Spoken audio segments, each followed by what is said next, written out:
The plasma bolt missed her head by inches. Queen Valara dove behind the shattered console as another volley tore through the bridge. Her guards were dead. Her fleet was burning, and the Krell boarding party was seconds from breaching the command deck. She had ruled the Sindar Empire for 2 centuries. She had crushed rebellions on 40 worlds. But today, trapped in a crippled flagship above a dying star, she was just another target. The door exploded inward. Krell shock troops poured through, their exoskeletons gleaming black under emergency lights. Valara raised her sidearm and fired twice. One attacker dropped. The rest kept coming. She was out of options. Then the wall beside her detonated. Not from Krell weapons. From outside, a boarding pod punched through the hull plating like a fist through paper. The hatch blew open and a figure in battered armor rolled out, firing before his boots hit the deck. Human armor. Valera's compound eyes widened. Humans didn't venture this far into the outer spiral. They barely left their own sector. Yet here one was, cutting down Krell soldiers with a projectile weapon that roared like thunder. The human moved like liquid violence. He slid under a plasma stream, came up shooting, and put 3 rounds through a Krell's faceplate. Switched targets. The last 2 attackers turned to face this new threat and died before they could adjust their aim. Silence fell. Smoke drifted across the ruined bridge. The human lowered his rifle and turned toward her. He reached up and unsealed his helmet. It hissed as pressure equalized. Valara stared. She knew that face. Impossible. It had been 30 years. 30 years since the labor camp on Torvin 3. Since the human prisoner who had given her water when the guards weren't looking, who had taken a beating meant for her, who had smiled through broken teeth and said it was worth it. She had been nobody then, a minor royal in exile, captured by slavers, thrown into the mines to die. He had been a cargo hauler in the wrong place at the wrong time. His name had been Lucas Grant. And he was standing in front of her now, 3 decades older but unmistakable. "Your Majesty," he said quietly, "we need to go." She couldn't speak, couldn't process it. The odds of this moment existing were astronomical. "How did you—" Later, he grabbed her arm and pulled her toward the boarding pod. "Krell cruiser is charging weapons." 30 seconds. Valara let herself be dragged into the pod. Lucas sealed the hatch and slammed the launch override. The pod ejected violently, throwing them both against the restraints. Through the viewport she watched her flagship die. Watched the Krell beam slice it into fragments. "You saved my life," she whispered. Lucas didn't look at her. He was already plotting a jump coordinate. "Yeah," he said, again. The pod shuddered as Lucas kicked the emergency thrusters to maximum. Valara gripped the crash harness while debris from her flagship scattered across the viewport like burning rain. "Krell fighters inbound," Lucas said. His hands moved across the control panel with practiced speed. "This pod wasn't built for evasion, but we've got one advantage." "What advantage?"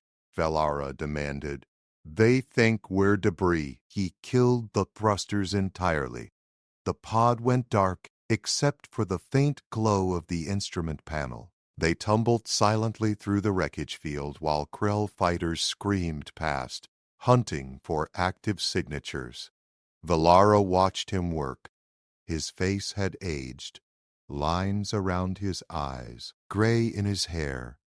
But his hands were steady and his jaw still had that stubborn set she remembered from the mines. "You never answered my question," she said. "How did you find me?" "Wasn't hard. You're kind of famous now." Lucas tapped a sequence into the nav computer. "Took me 3 years to track your fleet movements. Another to acquire a ship fast enough to follow. The hard part was convincing your security cordon I wasn't an assassin." You bypassed my entire security cordon. Yeah, that's why it was hard. AKL destroyer drifted past the viewport, so close Valara could see the gun ports on its hull. Lucas didn't move, didn't breathe. The destroyer's searchlight swept through the debris field, passing over their pod twice. Then it moved on. Lucas waited another full minute before restarting the systems. The pod's engine hummed to life, and he angled them toward open space. "There's a hauler waiting at the rally point," he said. "Old friend of mine. He'll get us to neutral territory." "Why?" Valara's voice was sharp. "Why risk this? Why come for me at all?" Lucas finally looked at her. His eyes were the same gray she remembered, the same eyes that had watched her stumble in the mine shaft and caught her before she fell. "You remember Torvin 3?" he asked. "Every day. You remember what you said to me? Right before the rebellion started?" Valara closed her eyes. She remembered. The guards had been distracted by fighting in the northern sector. She had been crouched in the darkness with Lucas, both of them half-starved and exhausted. "I said if I ever got out, I would find you," she whispered. "I would repay the debt." "You said more than that. I said I would make sure you never had to fear anything again." Lucas nodded slowly. "Then the riots happened. The camp went up in flames.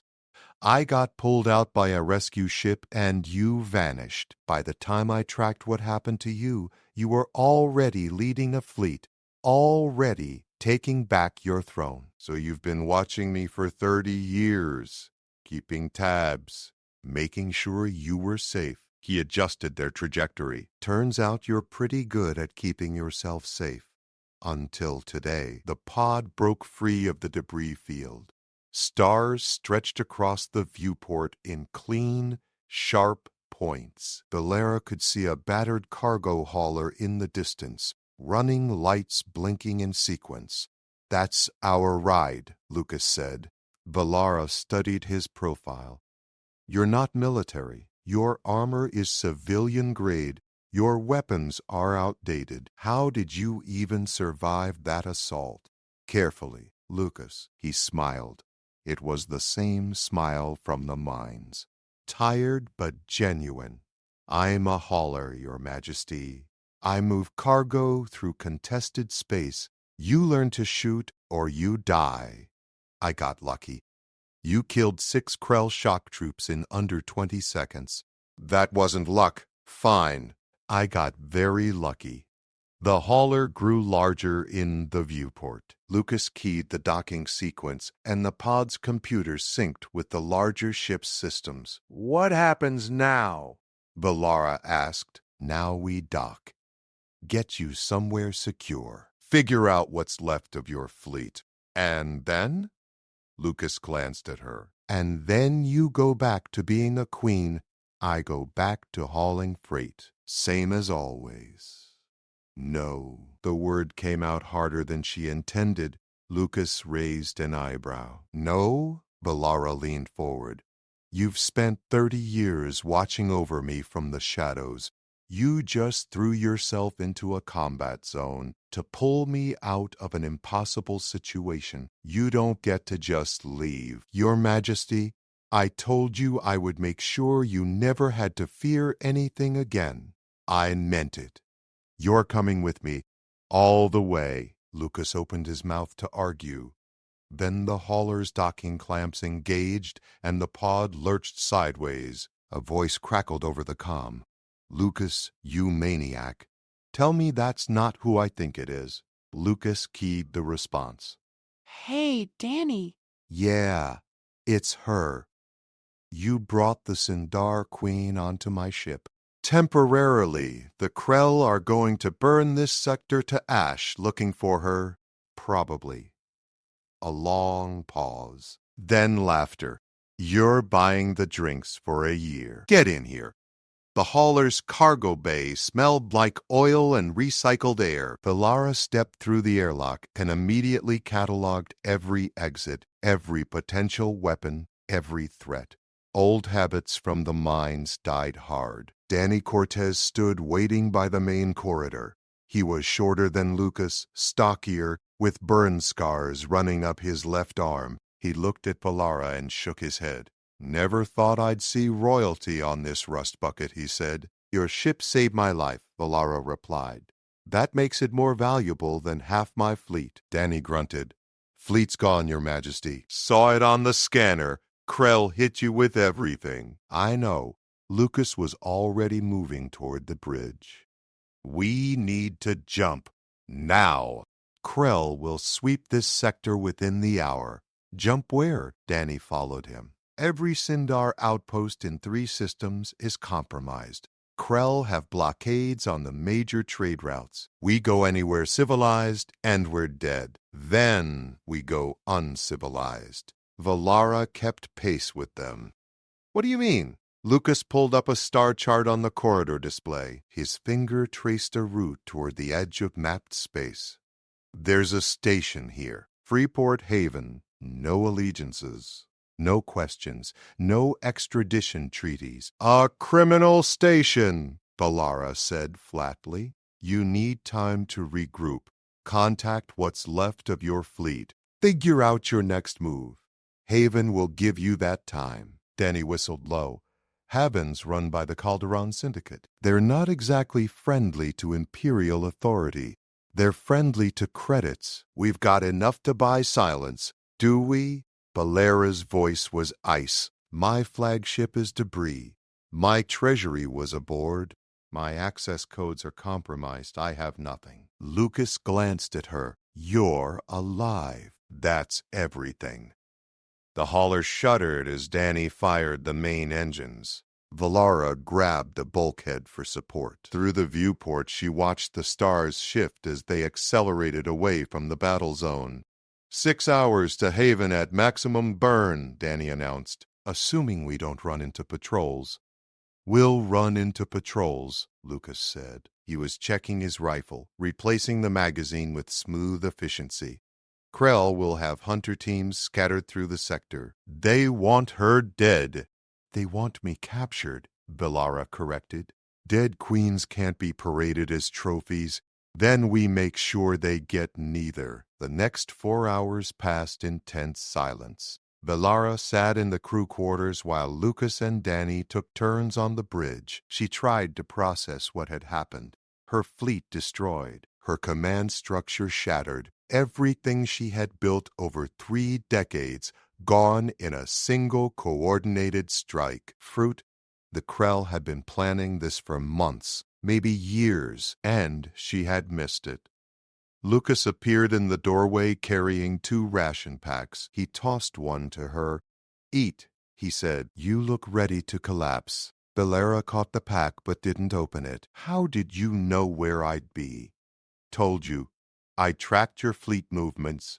"That's not enough. The Krell knew exactly when and where to hit me. My own intelligence network didn't see it coming. How did you?" Lucas sat down across from her. "I didn't know about the attack. I was already in position because I'd been following you for 2 weeks. Why?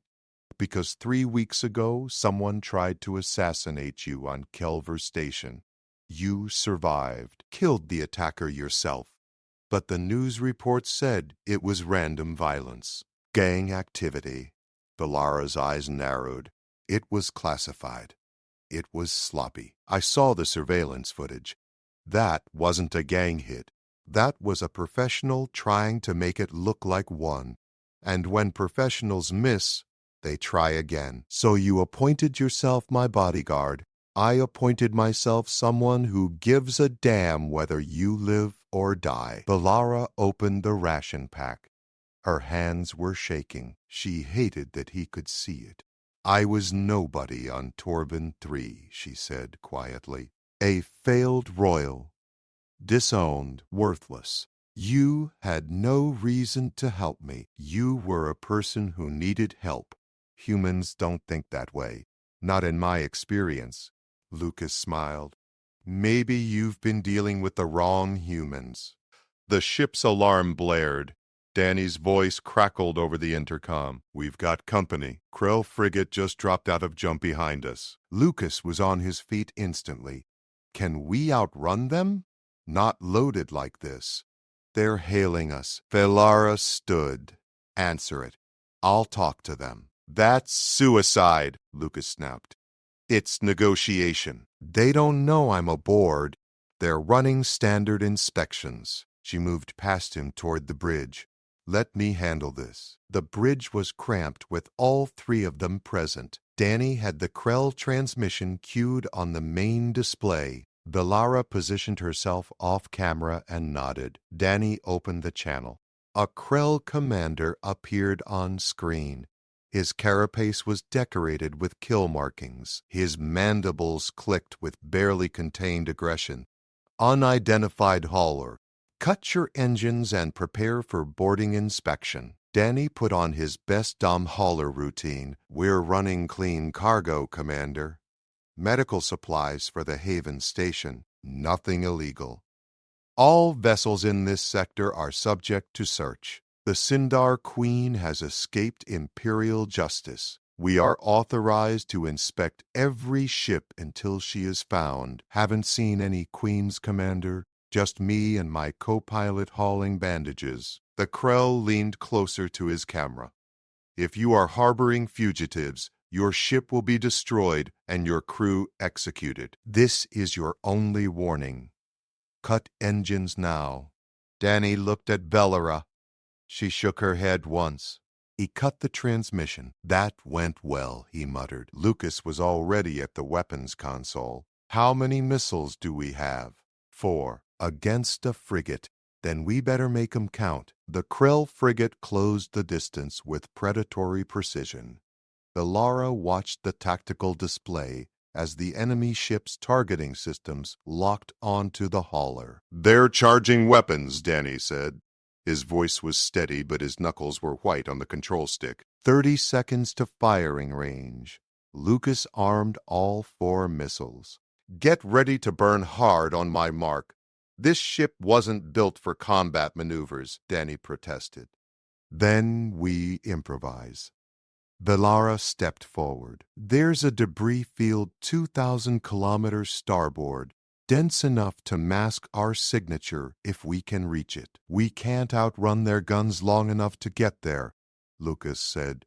"We don't outrun them. We make them hesitate." She moved to the communications panel and opened a wide-band emergency channel. Her fingers flew across the keys, encoding a distress signal with her personal authentication codes, codes that only a handful of people in the galaxy possessed. "What are you doing?" Lucas demanded. "Letting them know exactly who they're shooting at." The transmission burst outward in all directions. Every ship within scanning range would receive it. Every monitoring station. Every intelligence network. The Krell frigate's computers would flag it immediately. On the tactical display, the frigate's approach slowed. "They're checking the authentication," Velara said, "confirming it's really me." "That doesn't help us," Danny growled. "Now they know for certain you're aboard." "It buys us 20 seconds of confusion. Their commander has to decide whether to destroy me and claim he didn't know or capture me alive and take the glory." Lucas understood immediately. Greed versus caution every time. The frigate's weapons hold dropped from active to standby. The ship adjusted course, moving to intercept rather than destroy. "They're going for a boarding action," Danny said, trying to box us in. "Now we run." Velara pointed at the debris field. "Everything you've got." Danny slammed the throttle forward. The hauler groaned in protest as ancient engines pushed past their rated capacity. The deck vibrated beneath their feet. Warning lights flashed across every console. The Krell frigate matched their acceleration easily. It was faster, newer, built for exactly this kind of pursuit. But it was also being careful now, trying to disable rather than destroy. That carefulness cost them 3 seconds.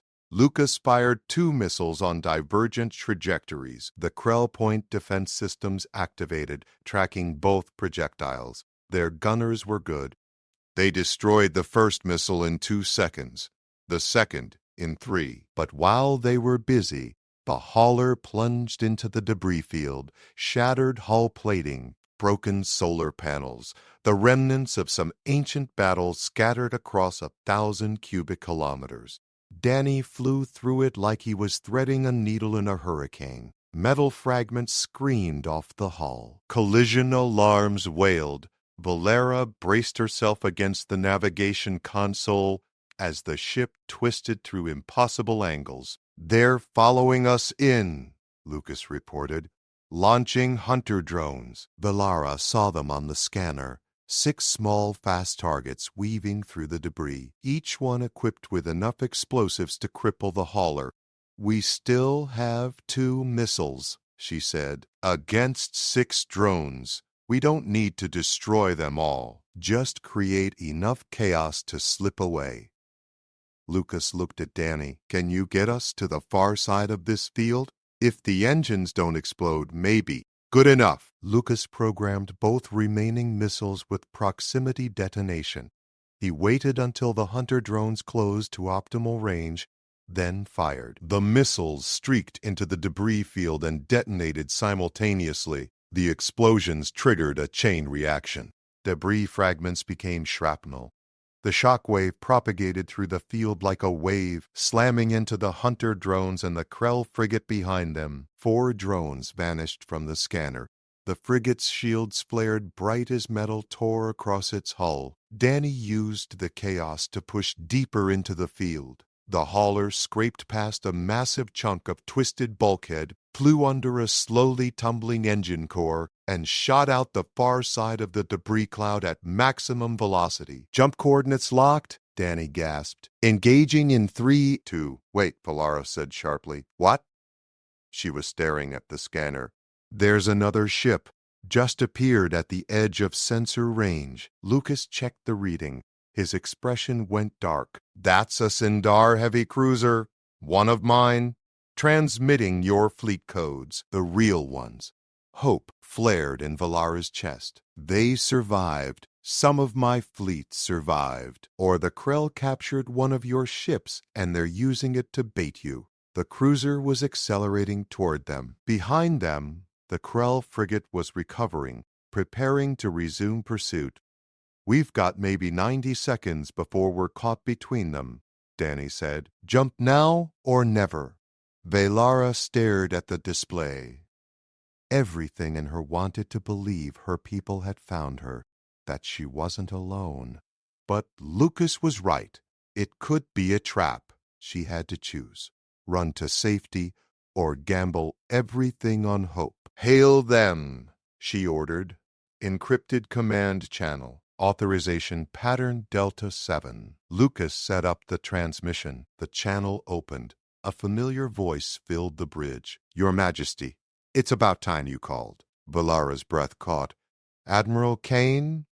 "What's left of me. We've been tracking that Krell frigate for the last hour. Figured they were hunting something important." Kane's voice was rough with exhaustion. "Didn't realize it was you until we intercepted your distress signal. Permission to blow these bastards out of our space?"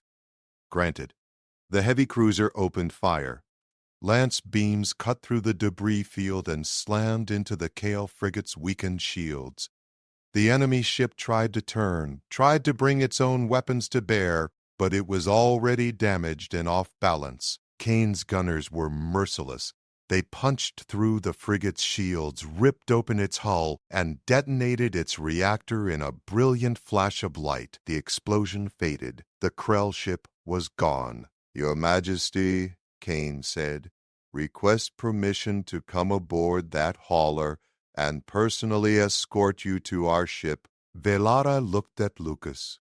He was watching her with those steady gray eyes. "Permission granted, Admiral," she said. "And prepare quarters for 2 guests. They're under my personal protection." "Understood." Sending a shuttle now. The transmission ended. Danny let out a long breath and sagged in his chair. I need that drink now, he muttered. Lucas was already unloading his rifle. You're buying. Valara stood between them, looking at the approaching cruiser on the viewport. One ship, one admiral, a fraction of her fleet. But it was a start. She turned to Lucas. You saved my life twice in one day. 3 times, if you count Torven 3. I count everything. She held his gaze. The debt keeps growing. There's no debt, Your Majesty. There's always been a debt. And I always pay what I owe. Admiral Kane met them in the cruiser's hangar bay with a full honor guard. He was older than Valara remembered, his scales dulled with age, but his eyes were sharp and his spine was straight. He saluted. Your Majesty, we feared the worst. The worst happened, Admiral. My flagship is destroyed. Most of my fleet is gone. But I'm alive, and I intend to make the Krell regret their attack. Kane's mandibles clicked with approval. That's the Queen I remember. His gaze shifted to Lucas and Danny. These are the ones who pulled you out. Lucas Grant risked everything to save me. Danny Cortez provided the escape route. They're under my protection. Treat them as honored guests. Kane gestured toward the corridor. We should move to a secure location. The Krell will send reinforcements once they realize their frigate didn't report back. They walked through the cruiser's corridors. Crew members stopped and stared as Valara passed. Some saluted. Others simply watched in stunned silence, their queen alive and walking among them when all reports said she should be dead. Kane led them to the command briefing room. The door sealed behind them, and he activated a privacy field. How bad is it? Valara asked. Kane pulled up a tactical display. Red markers indicated destroyed ships. Yellow showed damaged vessels attempting repairs. Green markers were painfully few. We lost 60% of the fleet in the initial attack, Kane said. Another 20% scattered to avoid capture. I've managed to rally 4 ships here, 3 destroyers and this cruiser, maybe 1,000 crew total out of 40,000. Yes, Your Majesty. Valara studied the display. 4 ships against the entire Krell armada that had just shattered her fleet. The mathematics were brutal. What about ground forces, planetary assets? Unknown. Communications are compromised. The Krell hit our relay stations first. We're operating on tight beam transmissions only. Lucas was examining the tactical readout. This wasn't just an attack. This was a decapitation strike. Someone fed them your entire operational structure. Kane's expression darkened. We've suspected a security breach for weeks.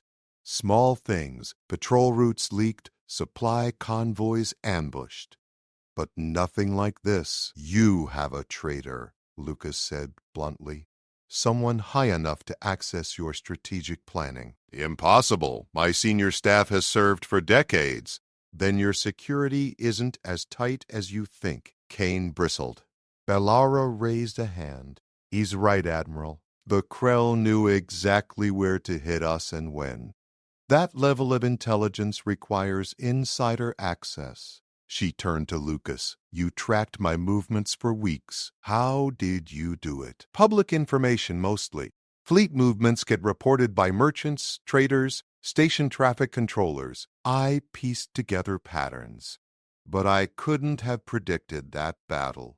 Because you didn't have access to my operational schedule. Exactly. Valara looked at Kane. Who knew where we'd be today? Your command staff, my senior officers. Perhaps 24 people total. Start investigating them. All of them. I don't care about rank or service record. Someone sold us out, and they're still out there. Kane nodded stiffly.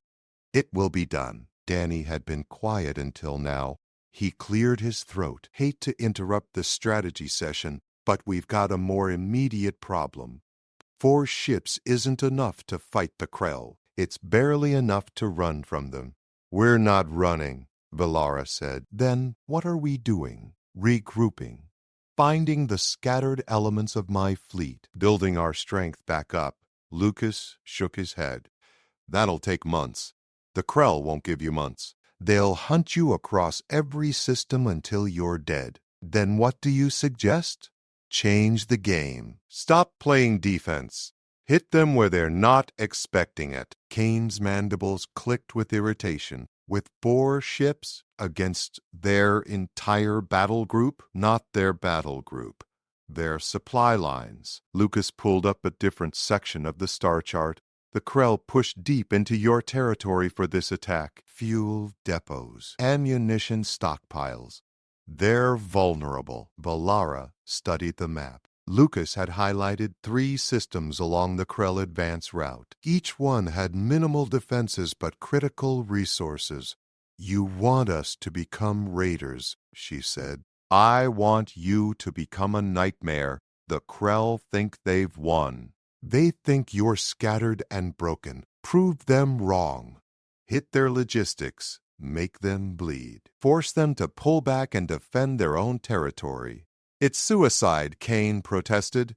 Raiding operations require speed and stealth. This cruiser is a command vessel. It's built for fleet actions, not guerrilla warfare. Then, use the destroyers. Small, fast, deadly.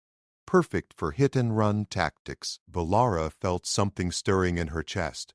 Not hope exactly. Something harder. Something angrier. He's right, she said. We can't rebuild the fleet fast enough to meet the Krell head-on, but we can make them regret pushing this deep into our space. Your Majesty, it's decided, Admiral. Begin planning raids on these 3 systems. I want detailed intelligence on their defenses. I want to know how many ships they have, what kind of cargo they're moving, and where their weak points are. Kane looked like he wanted to argue further, but he was military to his core. He saluted instead. As you command. He left to begin preparations. Danny followed, muttering about needing to check on his ship. That left Valara alone with Lucas. You didn't have to do that, she said. Do what? Give them hope. Give them a strategy. You could have just walked away once Kane's ship arrived. Lucas leaned against the briefing table. You really think I came all this way just to abandon you now? You're a civilian. This isn't your war. It became my war the moment I decided you were worth saving. He met her eyes. I'm not leaving, Valara. Not until this is finished. She hadn't heard him use her actual name in 30 years. It struck her harder than she expected. You could die, she said quietly. Everyone dies eventually. Might as well make it count. That's not funny. Wasn't meant to be. Valara moved closer to him. Why? Why are you really here? And don't tell me it's just about Torvin 3. People don't spend 30 years watching over someone because of a few kind words in a prison camp. Lucas was quiet for a long moment. When he finally spoke, his voice was soft. Because when everyone else in that hellhole had given up, you still fought. You still believed you could make it out. And when you looked at me, you didn't see a prisoner or a failure. You saw someone worth saving. He paused. No one had looked at me like that in a very long time. So you've spent 3 decades returning the favor. Something like that. Valara reached out and took his hand. His fingers were calloused from years of hauling cargo and handling weapons, but they were steady. Then stay, she said. Not as a bodyguard, not as a debt. Stay because I'm asking you to. Lucas squeezed her hand gently. I can do that. The first raid happened 36 hours later. 3 destroyers dropped out of jump space above a Krell fuel depot. They hit the storage tanks with precision strikes, turned the entire facility into a fireball, and vanished before the defense fleet could respond. The second raid came 2 days after that. A Krell ammunition convoy ambushed in deep space. Cargo scattered. Escort ships crippled. By the end of the first week, Valara had hit 7 targets. The Krell command structure was in chaos. They pulled ships back from occupied territory to protect their supply lines, exactly as Lucas had predicted. But success came with a price. The destroyer Valiant didn't make it back from the 8th raid, caught by a Krell heavy cruiser and destroyed with all hands. 43 crew members gone in a flash of light. Valara stood on Kane's bridge and watched the tactical display. The remaining ships regrouped at the rally point. 2 destroyers now. 1 cruiser. The mathematics kept getting worse. "We can't sustain this," Kane said. "We're bleeding ships faster than we're hurting them.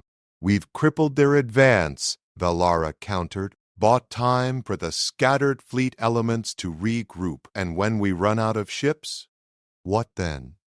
Valara didn't have an answer. Lucas appeared beside her. He'd been working with the tactical teams, helping plan the raids. His face was grim. "Long-range scanners picked up something," he said. "Krell battle group, 15 ships, heading this way. How did they find us? They didn't. They're sweeping the sector systematically, but they'll be here in 6 hours." Kane cursed in his native language. "We can't fight 15 ships. Then we run," Valara said. "Jump to the secondary rally point." "And then what? Keep running forever?" Lucas looked at the star chart. His eyes narrowed. "Not forever. Just long enough." "Long enough for what?" He pointed at a system near the edge of Sindar space. "Your people are scattered, but they're not gone. If we can get a message out, tell them where to regroup, we might have a chance." "The Krell are jamming all communications," Kane said. "Not all of them. There's a relay station here. Old tech. Independent operators. The Krell probably don't even know it exists." Valara studied the location. "That's 3 jumps away through contested space. It's also our best shot at rebuilding your fleet." She looked at Kane. The Admiral's expression was doubtful, but he didn't argue. They were out of options, and everyone knew it. "Set course," Valara ordered. "Maximum burn." They made the first 2 jumps without incident. The 3rd jump brought them into a system with a Krell patrol. 2 frigates, Kane reported. "They've spotted us. Can we outrun them?" "Not with the damage we're carrying." Lucas was already at the weapons console. "Then we go through them." The cruiser accelerated toward the relay station. The Krell frigates moved to intercept, firing as they closed. Energy beams scorched across the cruiser's shields. Hull plating buckled under the assault. Kane's gunners returned fire. 1 frigate broke off, trailing atmosphere. The other pressed the attack. "Shields at 40%, someone called out. "Keep going," Valara commanded. The relay station grew larger in the viewport. It was a battered structure, decades old, held together by repairs and stubbornness, but its transmitter was active and powerful. "Getting into range," Lucas said. The Krell frigate launched missiles. Point defense systems took out 3. The 4th slammed into the cruiser's port side. Explosions rippled through the lower decks. "Hull breach on levels 4 and 5, Kane reported. "Sealing bulkheads." "Almost there," Lucas muttered. The cruiser limped into transmission range. Lucas activated the relay and broadcast Valara's message on every Sindar military frequency. Her voice carried across the sector, encrypted but unmistakable. Rally coordinates, authentication codes, a command from their queen to regroup and fight. "Message sent," Lucas confirmed. "Good. Now get us out of here." The cruiser turned and jumped. The Krell frigate tried to follow, but the destroyers had circled back, buying precious seconds with covering fire. They emerged 3 systems away. Damaged, bleeding atmosphere, but alive. "Now we wait," Valara said. The first ship arrived 6 hours later. A destroyer from the original fleet, then another, then a heavy frigate that had escaped the initial attack. Within 2 days, 23 ships had answered the call. Within a week, Valara commanded 40 ships. Not the fleet she'd lost, but enough to matter. She stood on the bridge and watched them assemble. Ships scarred by battle, but still fighting. Crews who had thought their queen was dead, now following her into whatever came next. Lucas stood beside her. He'd cleaned up but still wore civilian clothes. Still carried that battered rifle. "You did it," he said quietly. "We did it. None of this would have happened without you. I just gave you options. You made the calls." Valara turned to face him. "I told you on Torvin 3 that if I ever got out, I'd make sure you never had to fear anything again. I meant it. Stay with me, not as a bodyguard, as something more. Your Majesty." "Valara, just Valara." Lucas smiled. The same tired, genuine smile from 3 decades ago. "Valara, I'm a cargo hauler. You're a queen. That's a pretty big gap. You're the man who saved my life 3 times and helped me rebuild a fleet from nothing. I think you've earned the right to stand beside me." He looked out at the assembled ships. "Those people out there fought for you because you're their queen, because you represent something bigger than yourself. You sure you want to complicate that with someone like me?" "I'm absolutely sure." Kane appeared at the edge of the bridge. "Your Majesty, the fleet is assembled, awaiting your orders." Valara looked at Lucas one more time. He nodded slowly. She turned to Kane. "Prepare the fleet for combat operations. We're taking back our territory. System by system, ship by ship. The Krell started this war. We're going to finish it." Kane saluted. "As you command." The fleet began to move. 40 ships against an empire.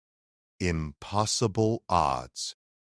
But Valara had faced impossible odds before. In a labor camp on a forgotten world, in a burning flagship above a dying star, and every time she'd survived.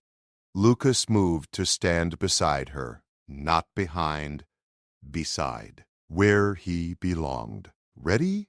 she asked. "Always."